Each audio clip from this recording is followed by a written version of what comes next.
you lovely lot. Welcome to another episode of the Abandoned Quilt Club. So, on the wall here we have my Snail's Trail blocks that I showed you in a previous episode. And I took two pictures of layouts for these blocks and put it up on Instagram and said to Instagram, do your thing and give me a decision one way or the other. So it was either to put them together like this or to have little posts and sashing between them. So I put that up and said, which one? Come on, make a decision for me, because I'm incapable. I think I was a bit jet lagged at the time as well. And most of you came back with of course the decision that I wanted, which was of course to just throw them all together and be done with it. Thanks, Kat, you were leading the fray in that one. And which was what I wanted to hear. Adam from Adam Sews, in his infinite wisdom, decided for some reason to try and give me a third option. At which point I was like, Adam, that's really not very helpful. And he got a clip when I saw him at festival because of that. So yes, the answer I wanted was of course to just put them all together and be done with them, which is what I have done. Now, you may remember that I was dealing with two different size blocks. I have no idea. Don't even ask me. I have no idea what was going through my head. I really don't. So we had a little bit of size discrepancy, just a little bit. But I think I've managed to work it through quite nicely, and they've gone together. They've gone together okay. It's not spot on, but they are together. So we'll take that. Thank you very much. So what I have got left is fairly minimal now, to be perfectly honest. But what I have got is some of the cream. So my plan is to put a small cream border all the way around it, like so. And then I think in the cupboard of doom somewhere, I think I've got some Bonnie and Camille red. I haven't got any of these. I know I haven't got any of these, but I have a red that I think is Bonnie and Camille. So I think that will tie in with the rest of the quilt. So I'm going to have a root through there and see if I can find those strips, and then I will use that for binding at the end, just to go all the way around. So I'm going to take this and I'm going to get those border strips put on, and then I'm going to put it on the frame and I'm going to quilt it.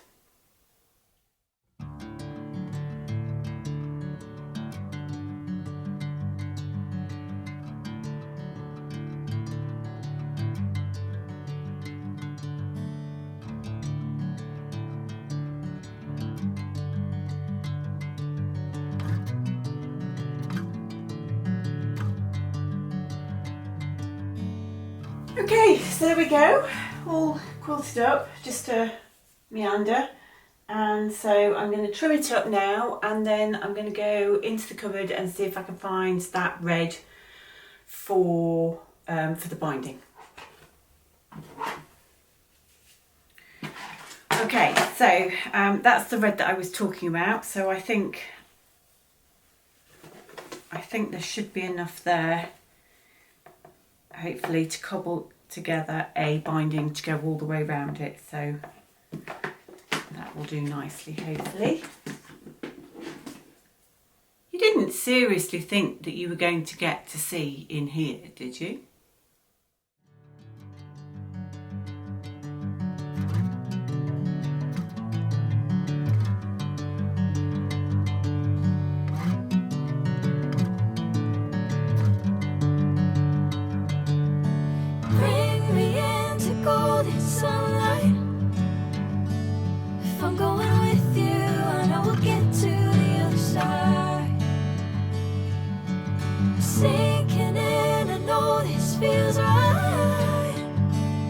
Catching a crazy love moving through me like a wildfire, like a wildfire.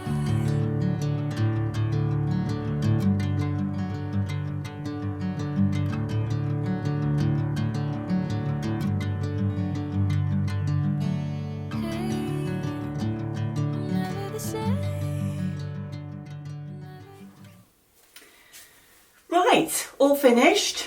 Binding went on this morning, so that's quite good. Right, so just to recap, this was a project that came out of one of the bins of the Cupboard of Doom, and it was a snail trail block that I'd started. I had 2 different sizes of blocks, which I think you can probably see from this photo here. I think you can probably see where I eased in a little bit to get them all to go together. But I mean, there wasn't much difference, so it worked quite nicely really. So I had 3 big blocks and I think about 3 of the smaller size, and I made some extras to get it together, and then I had enough of the cream left over to do a thin border around the outside. It was then put on the frame with an old fabric, which is really bright and cheerful, and that came out of one of the fabric tubs in there. So this must be about at least 20 years old, if not more. And I've got a bit left over from that, so I will put that to one side because that might piece together for something else. The wadding was all out the cupboard and pieced, and the binding, as you saw, came out the cupboard. It is a Bonnie and Camille, which is what this fabric is. It's not the same range, so it's not the exact red, I don't think, but it looks quite nice. And I put I machined the binding onto the back, and then I turned it over to the front, and then I top stitched down to secure it from the front, which is not my favourite method, but I couldn't face sitting and hand stitching the binding down on this in the heat at the moment, so I decided to machine it instead. It was quilted with the Orifil thread. I just did a meander all over it, like a snail would, like a snail's trail. See what I did there? No, okay, never mind. And this is what I've got left. These were some bits that were cut out, obviously, to make some of the blocks, but they weren't in the same fabric range, so I decided not to use those. And those are the bits of Bonnie and Camille that I've got left, which will go into the scrap box, one of many, and hopefully get used for something else. And the cream as well, I might sort through, like little bits like that might go. So how pleasing is that?